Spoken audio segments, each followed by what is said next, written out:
ये कहानी खाटू श्याम बाबा के एक ऐसे परम भक्त किसान की है जो गहरे कर्ज के दलदल में डूब चुका था, लेकिन अपनी अनन्य भक्ति और अटूट विश्वास के बल पर उसने बाबा का ऐसा आशीर्वाद पाया कि उसका सारा कर्ज उतर गया।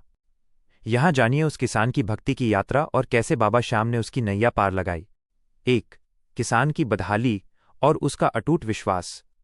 राजस्थान के एक छोटे से गांव में रहने वाला वो किसान बेहद गरीब था। लगातार कई सालों से सूखा पड़ने और फसल खराब होने के कारण उस पर साहूकारों का भारी कर्ज लोन हो गया था। साहूकार रोज उसे तंग करते थे और उसकी जमीन कुर्क करने की धमकी दे रहे थे।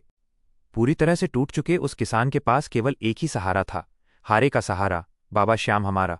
उसने तय किया कि अब वो अपनी अर्जी सीधे बाबा श्याम के चरणों में ही लगाएगा। 2. किसान ने अपनी भक्ति में क्या किया। उसने किसी चमत्कारी तांत्रिक या गलत रास्ते को चुनने के बजाय शुद्ध भाव से बाबा की भक्ति का मार्ग अपनाया।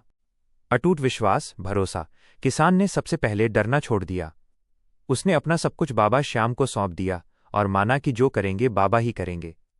रोजाना दीप दर्शन और नाम संकीर्तन।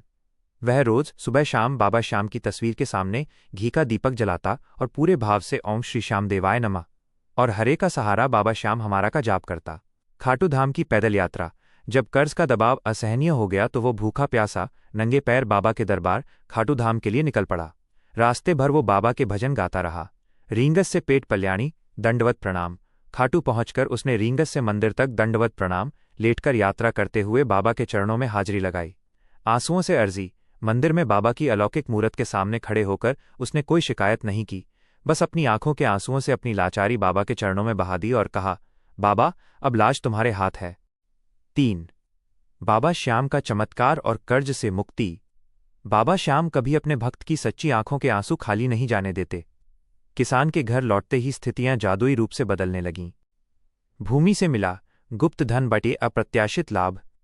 एक दिन जब किसान हताश होकर अपने सूखे खेत की जुताई कर रहा था तो उसका हल एक भारी चीज से टकराया। जब उसने वहां खुदाई की तो उसे पुराने समय के सिक्कों से भरा एक कलश या गुप्त धन मिला। फसल की बम्पर पैदावार।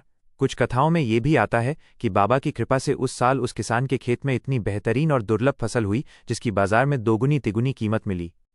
नतीजा, उस धन से किसान ने सबसे पहले जाकर साहूकारों का पाई पाई कर्ज चुकाया और अपने लोन के कागजात वापस ले लिए। वो पूरी तरह कर्जमुक्त हो गया। इस कहानी से सीख, मॉरल।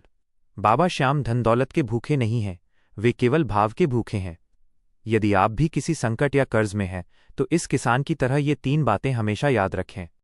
1. सब्र रखें, वक्त कितना भी बुरा हो श्याम बाबा पर से भरोसा न उठने दें। 2.